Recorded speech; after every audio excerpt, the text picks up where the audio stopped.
warahmatullahi wabarakatuh. Innal hamdalillah nahmaduhu wa nasta'inu wa nastaghfiruh wa na'udzu billahi min shururi anfusina wa min sayyiati a'malina. May yahdihillahu fala mudilla lahu wa may yudlil fala hadiya lahu. Asyhadu an la ilaha illallah wahdahu la syarika lah wa asyhadu anna Muhammadan abduhu wa rasuluh. Allahumma shalli wa sallim wa barik ala hadzal nabiyil karim wa ala alihi wa sahbihi ajma'in. Yang saya hormati Bapak Kepala Bidang Pendidikan Provinsi Riau, yang saya hormati Bapak Kasubag TU, yang saya hormati Ustaz Kosti selaku Kepala Madrasah Ibtidaiyah Negeri 1, yang saya hormati Bapak Irwan selaku Kepala Madrasah Sanawiyah Negeri 1 Pekanbaru, yang saya banggakan seluruh bapak-bapak, ibu-ibu, majelis guru, yang semoga kita semua senantiasa dirahmati oleh Allah. Senantiasa kita bersyukur kepada Allah dengan mengucapkan alhamdulillahirabbil alamin. Bersolawat kita kepada Rasulullah SAW dengan mengucapkan Allahumma shalli ala Muhammad wa ala alihi wasallam. Ada 3 orang yang tidak diterima puasanya setaat apapun dia beribadah. Yang pertama itu adalah akul walidain, anak yang durhaka kepada orang tuanya.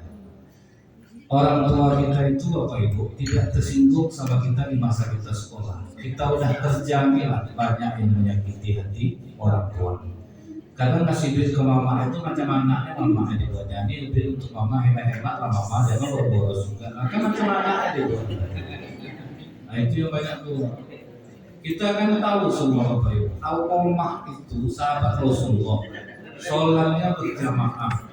Tapi waktu dia meninggal, satu sakratul maut, lidahnya tidak mampu mengucapkan kalimat la ilaha illallah. Sampai heran Bilal, kenapa dengan Al-Qamah ini? Taat beribadah, tapi kok tidak bisa lisannya mengucap kalimat la ilaha illallah.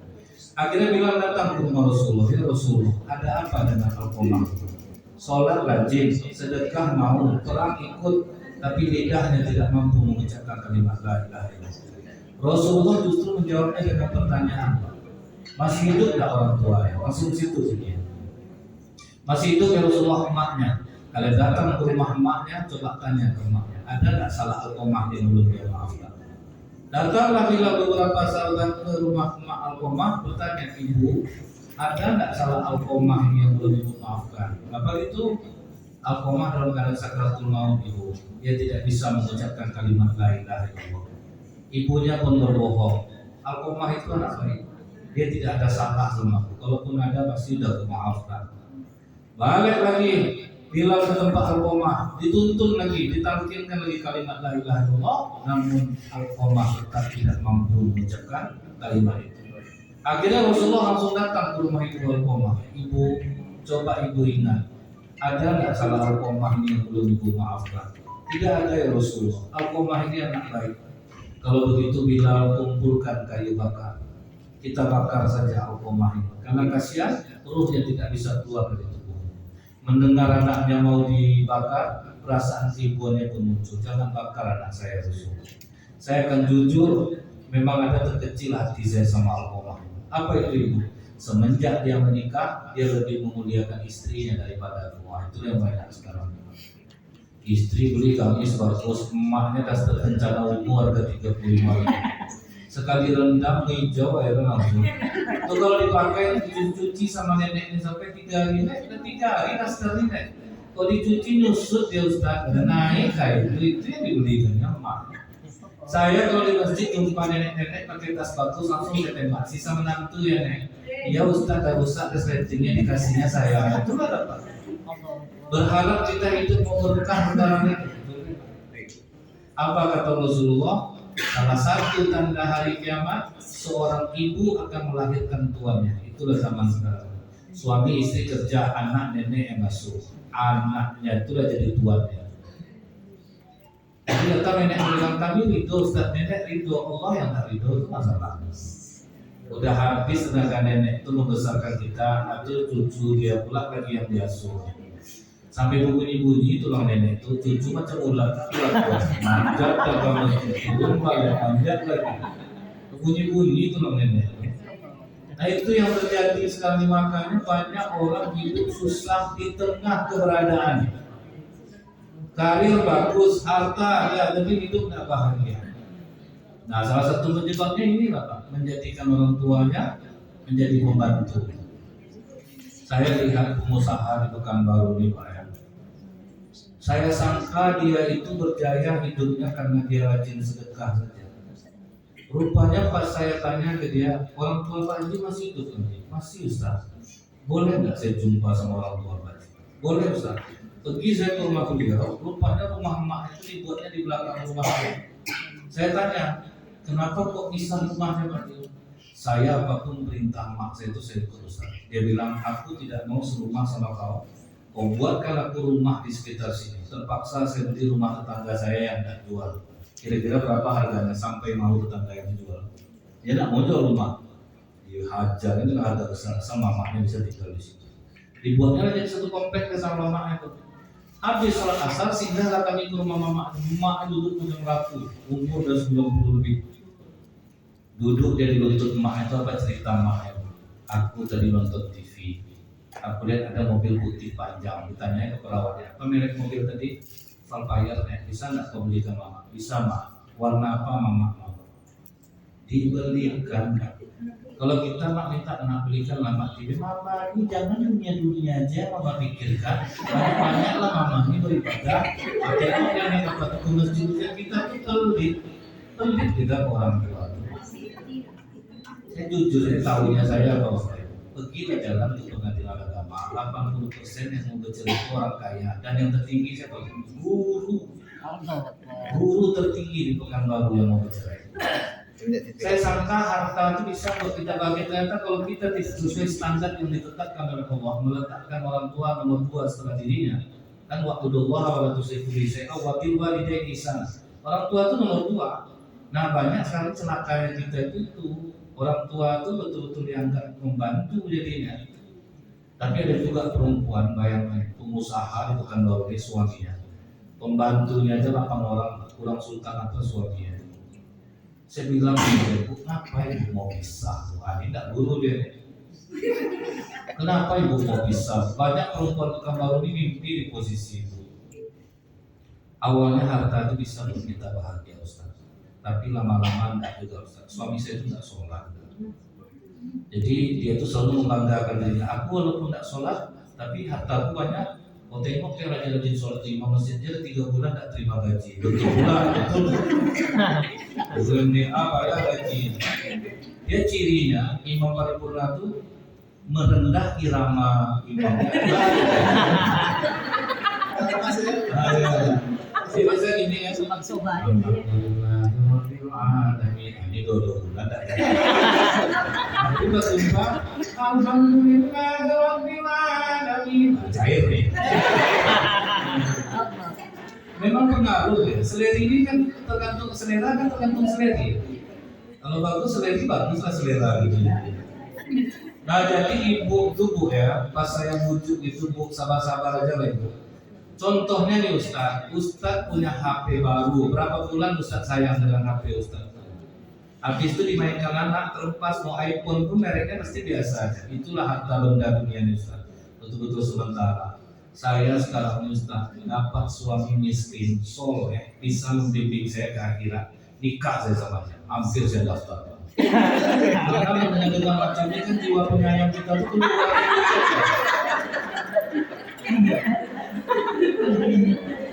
Tapi itu apa loh Pak? Jadi dari situ saya tahu betul kata Rasulullah, sebaik-baik penolong untuk takwa kepada Allah adalah harta benda. Sebaik-baik harta di tangan orang soleh. Jadi kalau tidak di tangan orang soleh dia tidak bisa buat bahagia. Nah jadi jangan dikejar-kejar juga bu gitu.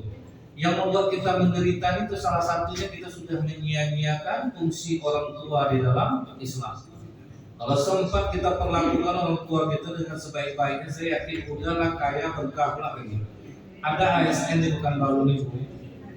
Jadi diundangnya saya ke rumahnya ceramah. Umur ibu itu udah 55 waktu itu. Sekarang udah pensiun cerita. Jadi waktu saya ceramah di rumah dia itu selesai, dia nyambung anak yatim, sedekah fakir miskin, membangun masjid. Habis saya ceramah duduk saya sama dia, Ustaz, saya mau nanya Ustaz. Saya ini sholat rajin Ustaz, sedekah rajin, kemudian nyumbang ke masjid rajin. Cuman saya tuh Ustaz sering merasa gelisah, tapi saya nggak tahu apa penyebab kegelisahan ini, karena takut Ustaz.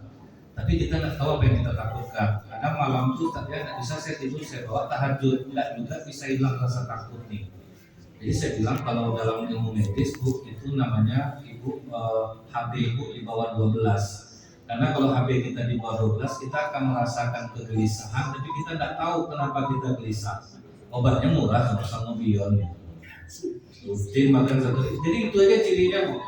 Kalau Ibu mulai sering ketakutan, gelisah, padahal Ibu tidak ada terikat dengan leasing, SK Ibu tidak tergadai misalnya Bu, itu berarti HB turun. Tapi kalau udah tanggal 22 mulai berdenyut dan Ibu atau angsuran biasa Ibu, itu berarti HB Ibu normal. Tapi kalau misalnya HB kita turun di bawah 12 kita gelisah. Di rumah pengen ke kantor, dari kantor pengenlah pulang ke rumah. Kalau ada yang mengalami ini berarti HB di bawah 12. Ibu tuh bilang HB saya normal Ustaz Pak. Di situ saya kacau itu. Amalan soleh ibu ini tidak bisa untuk menenangkan jiwa. Tapi kenapa dia gelisah? Nah, Allah kasih jawabannya. Beberapa minggu kemudian saya ceramah di suatu masjid.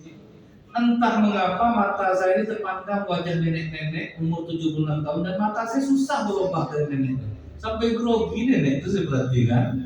Jangan main mukena, dia tengoknya juga. Saya baru dia takutnya jadi dia. Main sejadah dia bahkan senyum dia, karena saya takut nenek nonton TV. Karena di Jogja nenek umur 74 kan suami umur 30. Di Sulawesi nenek umur 65 suami 20. Jadi memang neneknya sekarang di Indonesia ratingnya mulai tinggi lah. Viral ya. Jadi habis saya ceramah didekati nenek itu saya, tapi aku takut juga. Saya rubah nada bicara saya. Dia kan kitanya dari sini Indonesia, ada volume Indonesia. Jadi supaya orang tak buruk sangka sama kita.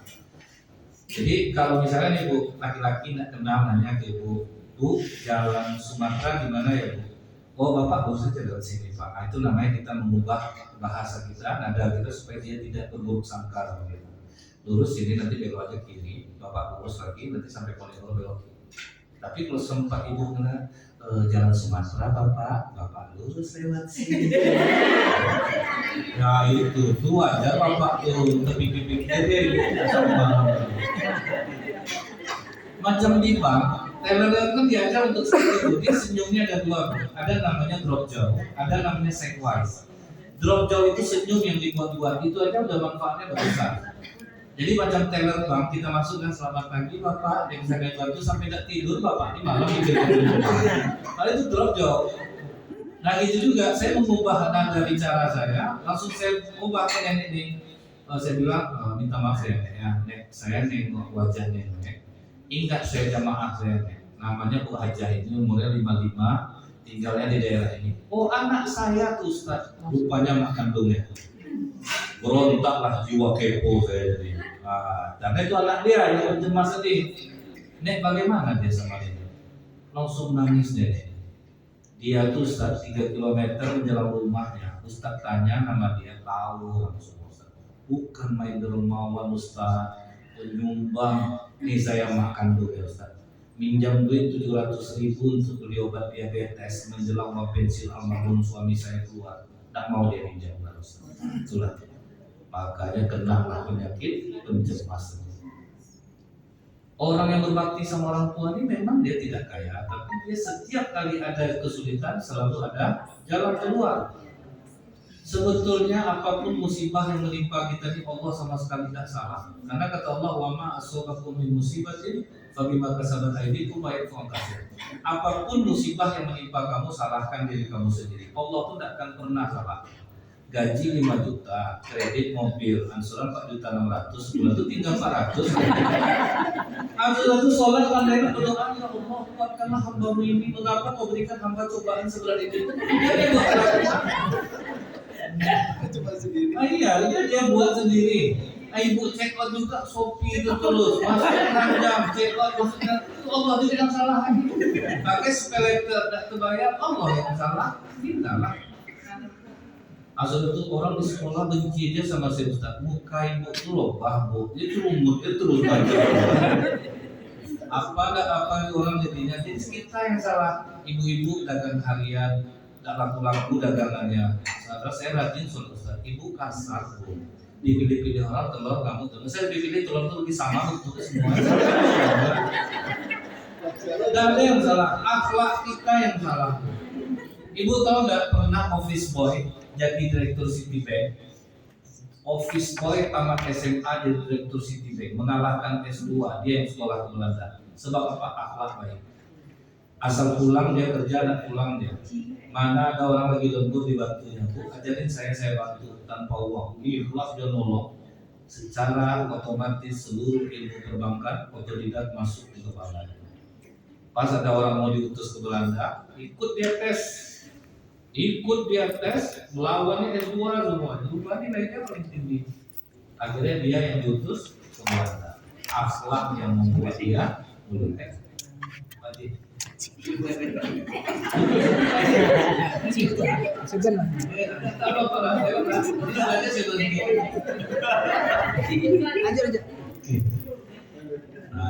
Sampai mana tadi pesona?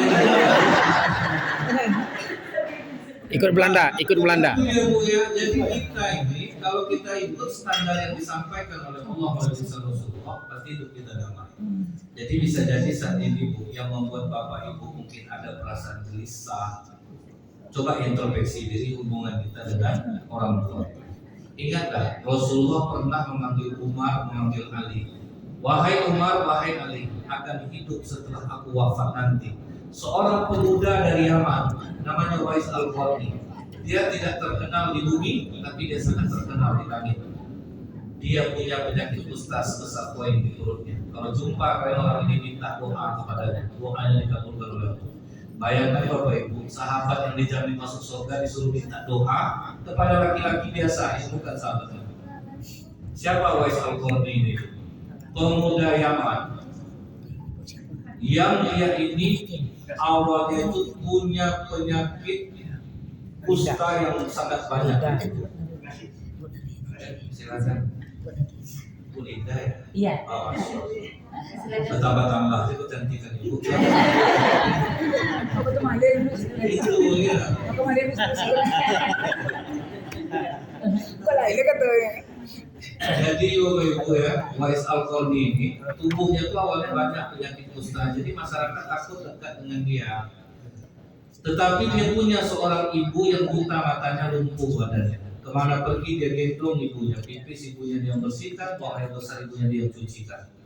Sampai suatu malam ibunya itu berkata, Wais, ibu ini sudah tua, belum pernah berangkat haji. Bisa nggak kau usahakan kita berangkat haji bersama? Kata Wais Al-Qarni, bisa itu. Kita akan berangkat haji bersama. Habis sholat subuh dikeluarkannya lah celengannya.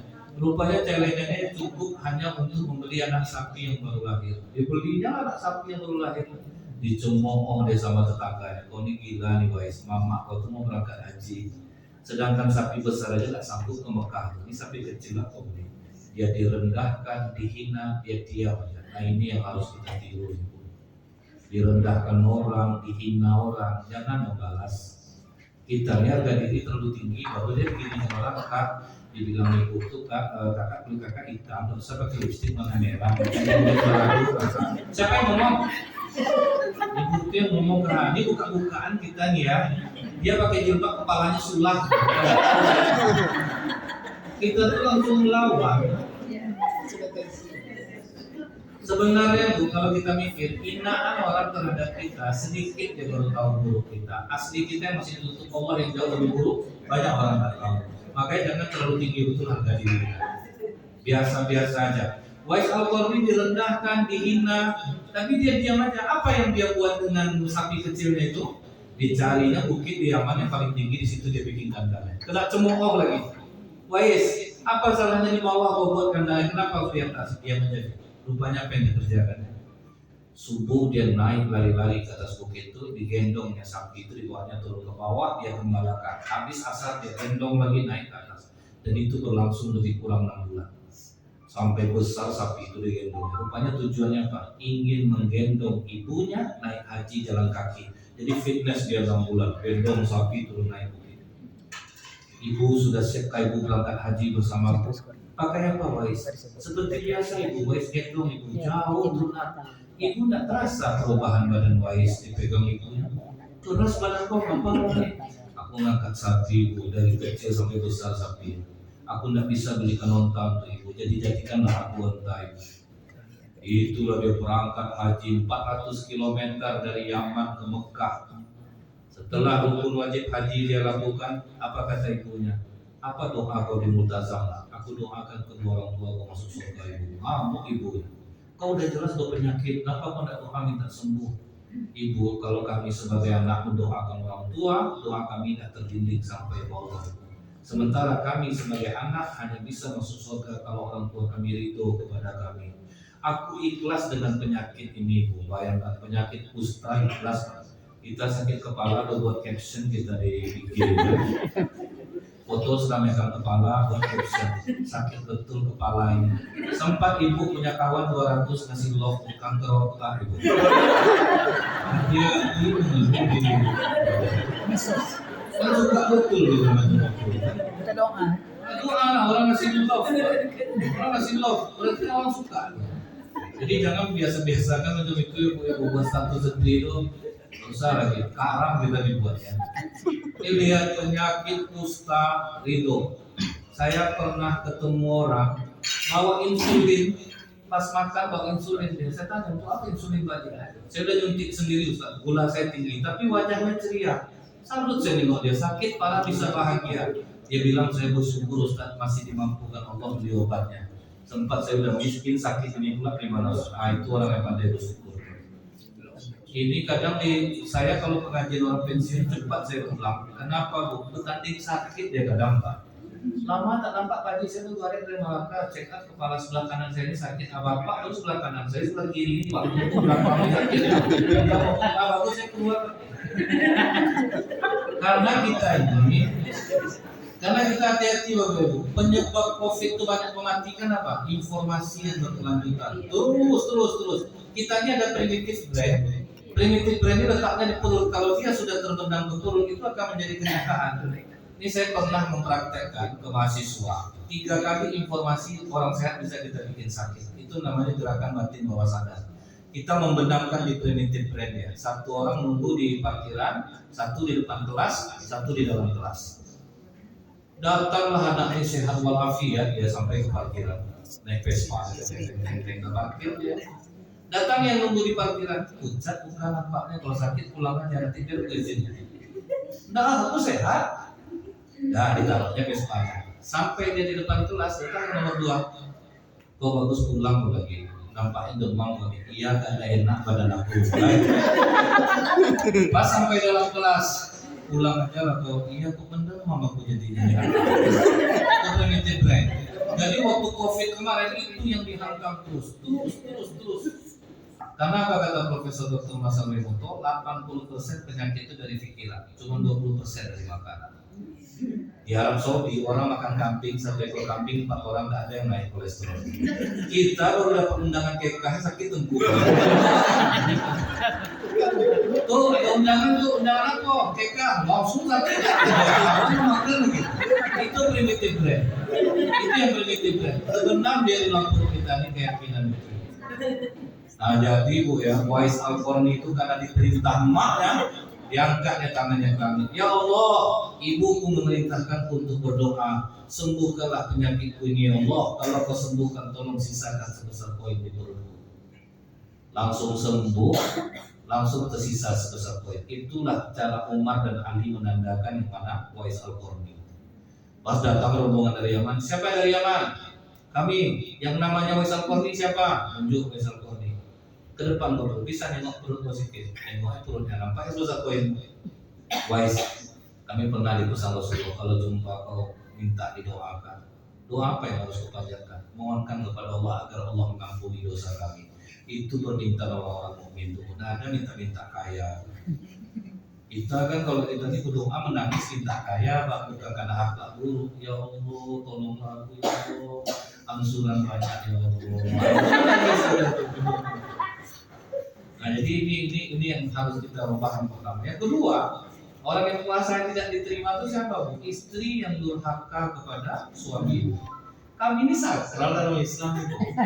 Makanya kalau kami ini berkelakuan, Bu, jihadnya istri itu adalah berbakti kepada suami. Anggap aja itu jihad bisa dibilang. Jangan dibilang. Ini yang kenaknya perempuan Indonesia itu kenaknya, dia tidak tahu betapa sakral suami ini. Hebatnya tuh Ibu, kenapa orang India tuh perempuannya hidupnya berkah-berkah? Disebabkan dalam agama Hindu laki-laki harus diperlakukan seperti dewa sirah, tidak boleh dibantah walaupun salah. Itu Hindu. Lumayan kita Islam kan? Islam ini Bu masih boleh membantah suami kalau kita benar, kan masih enak Islam tuh. Tapi dengan cara yang bagus gitu. Maka di India tuh Pak apa tidak senang hati suaminya Pak. Kelahi sama istri menyandar, istri kedinding nyanyi, Bu, apa dah enak. Macam tiang-tiang macam ini benar betul India. Apa tak senang di suami, Pak? Ibu, ini yang harus Ibu ketahui ya Bu ya. Fatimah pernah bertanya ke Rasulullah, wahai ayah, siapakah perempuan pertama yang masuk surga? Kata Rasulullah, Muti'ah. Agak terkecil lagi Fatimah, padahal bukan anak Rasulullah, orang dalam loh. Tapi orang lain yang masuk. Kata Fatimah masih di Muti'ahnya ya, masih jalanlah ke rumahnya, di bawahnya lah anaknya Hasan. Sampai di rumah Muti'ah, assalamualaikum Muti'ah, waalaikumsalam. Siapa di luar? Aku Fatimah, putrinya Rasulullah. Kenapa engkau yang berpayah datang ke sini Fatimah? Kirim saja utusan biar aku yang datang. Tidak Muti'ah, ini aku yang butuh denganmu. Baiklah Fatimah, tapi bersama siapa kau datang? Aku bersama anakku Hasan. Maaf Fatimah, aku harus minta izin ke suamiku untuk menerima tamu laki-laki. Tapi anakku ini masih kecil Muti'ah. Maaf Fatimah, pulanglah dulu. Aku hormat dia ke suaminya Pak. Kalau sempat ibu punya kawan macam dekat kita kakak muara kan dia kakak. Banyak orang ambil dari kakak macam ini. Itu bayang ya. Akhirnya pulang Fatimah. Besok datang lagi, Husain minta ikut Pak. Jadi Hasan sama Husain. Alhamdulillah Fatimah untuk Hasan sudah diizinkan oleh suamiku. Tapi aku juga bawa Husain ke Muti'ah. Maaf Fatimah, aku harus izin lagi kepada suamiku pulang Pak. Kalau sempat terjadi di pemerintahan, nonjok langsung ke Muti'ah. Gitu ya Pak. Nonjok nggak ada. Meja kosong nggak ada tuh. Tapi Fatimah pulang, besoknya datang lagi. Alhamdulillah Fatimah, suamiku sudah mengizinkan, masuklah. Baru aja Fatimah duduk, maaf Fatimah, aku harus menyiapkan makan untuk suami. Anak Rasulullah yang datang tuh, tak diajukan jadi menyiapkan makan suami. Kalau kita tuh datang aja pejabat ke rumah kita nak masak ibu lagi tuh kan. Datanglah suami pulang, makan ibu. Makan Indomie lah suami. Kasihan tuh. Kan kadang ada ibu ini yang aktif di masyarakat. Dia suruh, oh silakan. Oke, siap. Mudah-mudahan Bapak sehat.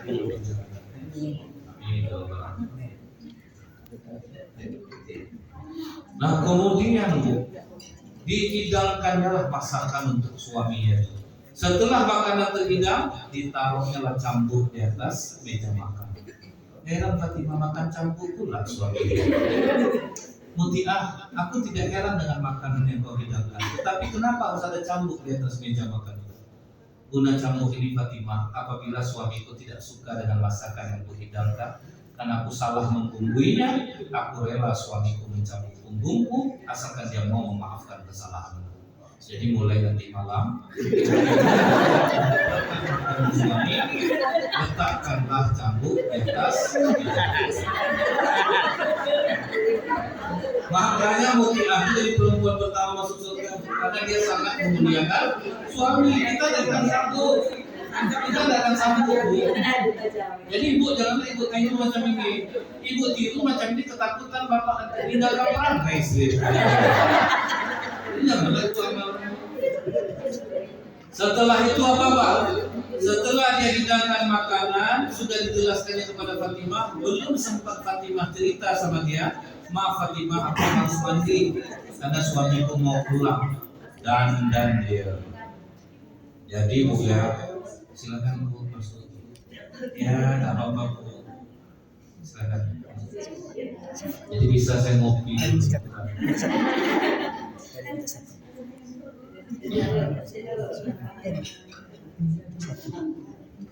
Sampai mana tadi Pak? Jadi Bu ya, dia tidak sempat dia ngomong sama Fatimah, aku mau mandi Fatimah. Nah ini Bu yang banyak kita kena. Banyak suami-suami Bu yang ngomong ke kami, istri kami itu Ustaz ngajar dia dandan dia Ustaz, ke pengajian dandan dia. Di rumah Ustaz aslinya kami yang dapat. Mandi jam 12 Ustaz, daster nak ganti-ganti. Sudah tuh rambut keriting jahat tuh sangat sisi. Jadi kadang ibu keluar dari kan namanya Ifah. Ifah ini menjaga kehormatan suami. Tapi tolong Bu, di rumah itu usahakan ibu juga dandan. Kalau eksklusifis penyakit alasan ibu cari ada. Kalau alasan ibu cari ada. Makanya penyakit yang paling berbahaya itu nomor 1 itu eksklusifis. Mencari alasan untuk sesuatu yang tidak sanggup kita lakukan. Padahal orang lain melakukannya bisa. Ada Bu ya, pelacur menulis buku. Dan buku itu bestseller di dunia dari ibu. Apa salah satu tulisannya? Mengapa suami kalian jatuh ke pelukan kami, sementara kalian sebagai istri sah lebih cantik daripada kami? 2 yang mereka lakukan. Yang pertama, kami memberi penghargaan terhadap suami kalian yang dia tidak dapatkan di rumah, yaitu penyambutan. Pelacur itu kan jauh laki-laki, dia disambutnya Pak. Oh sini, mau kemana aja? Aku kangen bersama kamu. Apa nggak habis diatur ini boleh? Ada nggak istri yang melakukan itu sama suami yang menghargainya? Disambut kita aja Bu ya, masuk Gramedia jam 8 pagi. Itu mesusun karyawan itu memberikan hormat. Senang kita disambut orang. Nah ini sudah tidak dilakukan lagi Bu. Ada menyambut tapi langsung HP langsung dicek panggilan masuk, riwayat panggilan, riwayat chatting. Apa nggak gelisah suami ini buatnya? Ibu download aja aplikasi Zenly, tahu ibu kemana. Kenapa ribut-ribut kan? Tinggal bilang abang di mana? Kok 20 menit di kapling apa? Ada. Nggak bisa diberahasia lagi kan? Jadi bikin dia nyaman. Udah ibu baik, udah dandan, ibu berkelakuan juga, dia andalkan doa ibu kepada Allah. Doa istri ini makbul nih Pak. Abang bohong sama Tuhan?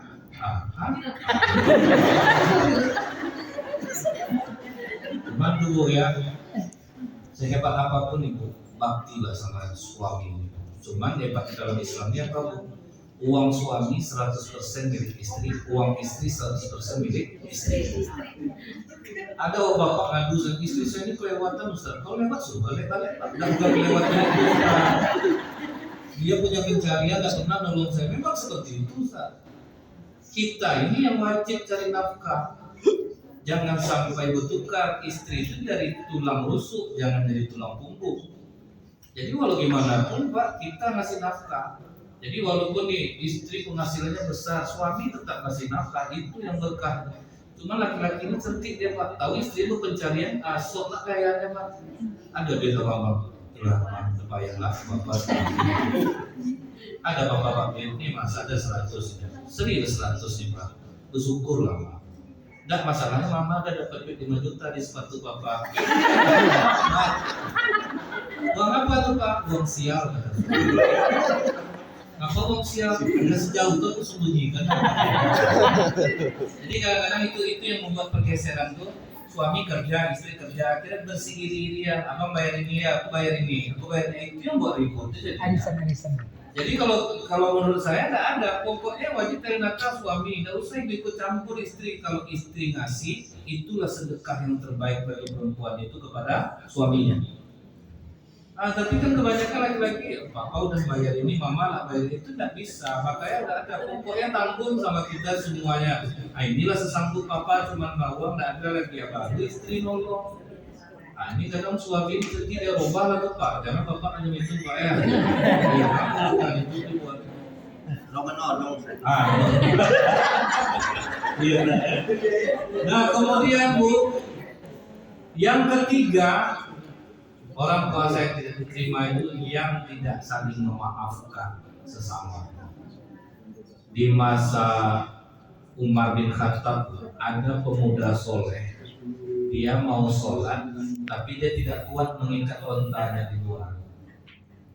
Lepas ontanya ini, ontanya itu lari masuk ke kebun kurma milik bapak-bapak yang baru aja nanam kurma, habis kurma bapak. Nah, bapak tuh pas onta itu tersudut langsung ditusuknya lehernya, mati onta. Anak tuh habis sholat ditengoknya ontanya enggak ada, ditanyanya ke masyarakat ada nampak ke onta sini. Akhirnya kata orang dia masuk di situ tadi kebun tuh, pas masuk ke kebun itu nampak dia ontanya sudah bersimbah darah. Bapak tuh pegang pisau, ditanyanya Pak, ini onta saya siapa yang bunuh? Langsung bapak tuh bilang jawabannya sumpah pula kayak ini, aku yang bunuh. Mau apa kau? Tentu mau emosi anak muda nih, karena memang betul Bu, kalau kita udah marah hilang soleh kita. Maka ditanya sahabat, ya Rasulullah tunjukkan aku amalan yang ringan yang bisa mengantarkanku ke surga. Jawab Rasulullah, Allah jangan marah. Apalagi ya Rasulullah, farad kadafiran qala. Tidak ada. Kalau kamu sudah sholat itu jangan kamu marah. Tapi ingat, kalaupun kita marah, marahlah seperti orang tua kepada anak. Karena kalau orang tua marah kepada anaknya, tidak ada kalau sentimen pribadi. Nah, kalau orang tua itu tulus dia ke anaknya.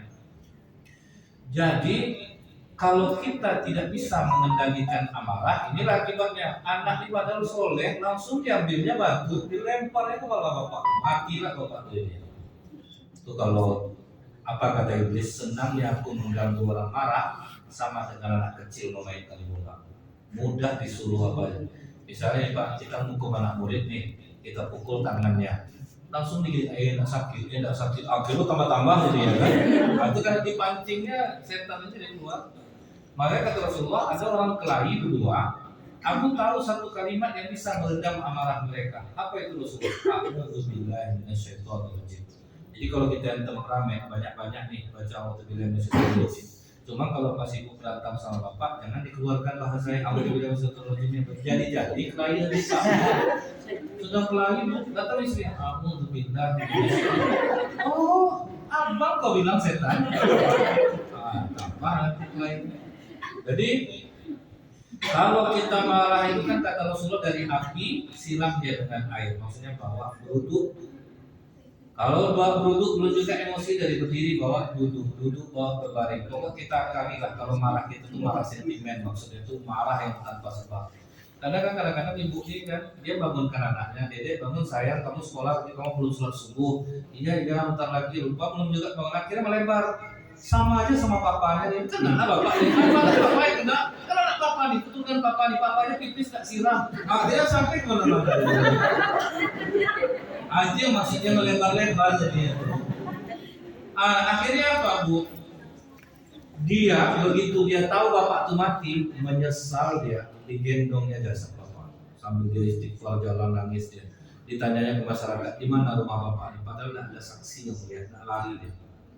Bangkit solehnya pakai digendongnya, dibawahnya lah bapak itu keluar, akhirnya tunjukkan orang sampai lagi rumah. Anak bapak ini muda tuh, tapi syukur kejadiannya di Arab Saudi, kok di Indonesia tak bakar anaknya. Ditanya ya, kenapa bapak saya khilaf, bapak anda dibunuhnya unta saya emosi, saya ambil batu, saya lempar. Kata anaknya, selenggarakan jenazah ayah saya dan kau harus bertanggung jawab di hadapan Khalifah Umar bin Khattab.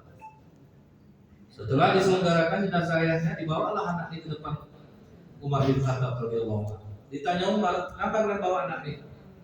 Dia sudah membunuh ayah saya, Khalifah. Nengok wajahnya itu baik, tak yakin Khalifah Umar, betul kau yang membunuh. Kata anak ini, demi Allah Khalifah, sekalipun tidak ada yang melihatnya, tapi Allah tahu bahwa akulah pembunuhnya. Itulah orang Islam, jujur. Padahal hukumannya mati loh nih. Kalau kita kan bawa nama Allah untuk bohong biasanya. Kakak yang menjelekkan, demi Allah kakak tak mau ya yang macam-macam itu tuh. Ya tuh kakak. Ini Allah saksi ini, ada kakak. Padahal dia lupa. Demi Allah, padahal dia. Makanya kita tuh jangan ngasih rahasia ke manusia. Tidak ada manusia yang bisa jaga rahasia. Kami kakak aja yang tahu, ya kakak yang tahu orang. Akhirnya kan asik cerita, datanglah guru yang lain. Pak, aneh kita berdua aja. Baik, anak-anak bisa ada kita nih bisa nanti berani. Saya makanya kalau orang cerita tuh Ustadznya rahasia, terus saya cerita sama saya nanti saya ceramah nanti disampaikan. Kecuali saya bisa melindungi di mana orangnya, oke lah. Nah jadi itu Bu, karena dia membawa nama Allah menjadi saksinya, kata Umar, kau dihukum mati. Saya terima hukuman ini Khalifah, tapi berikan saya waktu 3 hari, karena saya ada bawa harta anak yatim yang belum saya sampaikan. Kata Khalifah Umar, tidak bisa, kecuali ada orang yang menjaminkan dirinya untukmu, kalau kau tidak datang dia yang dipancung. Langsung berdiri Abu Dzar Al-Ghifari, berangkatlah nak, aku yang akan menjamin dirimu. Terkejut orang semua, kok berani menjamin? Akhirnya pergilah anaknya ke desa dia. Dia tidak dikasih kesempatan 3 hari. Hari pertama tidak ada tanda-tanda dia datang. Hari kedua ditelepon dan tidak angkat lagi ya. Itulah kira-kira orang sekarang. Di WA ada checklist 1. Sampai hari ketiga tidak ada juga kabar dia datang. Langsung anak pemilik kebun kurma ini ngomong, Khalifah, aku tidak peduli lagi siapapun, yang penting darah ayahku yang tertumpah harus ada yang menembusnya. Dan maaf Paman Abu Dzar, kau yang menjaminnya, kau yang hukum pancung. Langsung berdiri Abu Dzar tanpa ada bulatan penyesalan sedikit. Pas detik-detik pemancungan mau dilaksanakan, ibu tahu tak? Pemancungan itu dilaksanakan ditunggunya ngantuk dulu. Itulah saking bijaksana hukum Islam. Sengaja dilama-lamakan baca biografi dia, apa kasus-kasus dia. Udah nampak terangkuk kepala baru dipancung.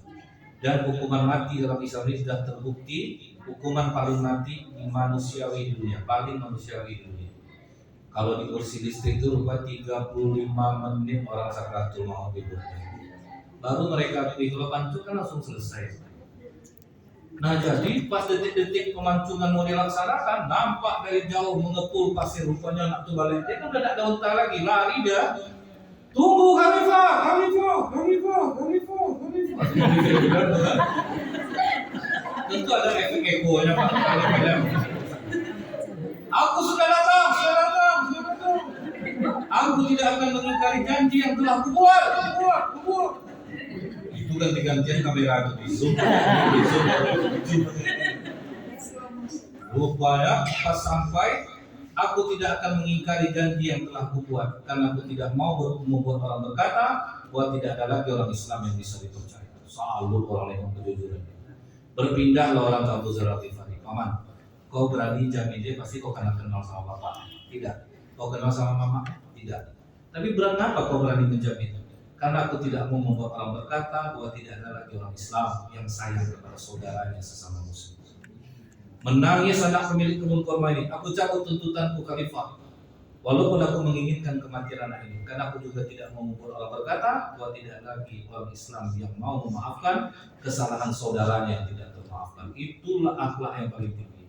Rupanya di tahun 2008 di Virginia Commonwealth University di Amerika Serikat, mereka akhirnya membuat suatu jurnal, judulnya itu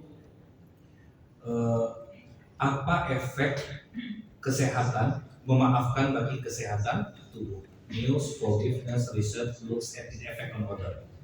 Rupanya dahsyat. Makanya orang-orang di Eropa itu berselisih paham, dia berdebat, dia tidak berkelahi, dia lagi. Contohnya Obama jadi presiden, Hillary Clinton kan lawan dia, diangkatnya jadi menteri ya. Kalau kita kan dihabiskan tuh Pak.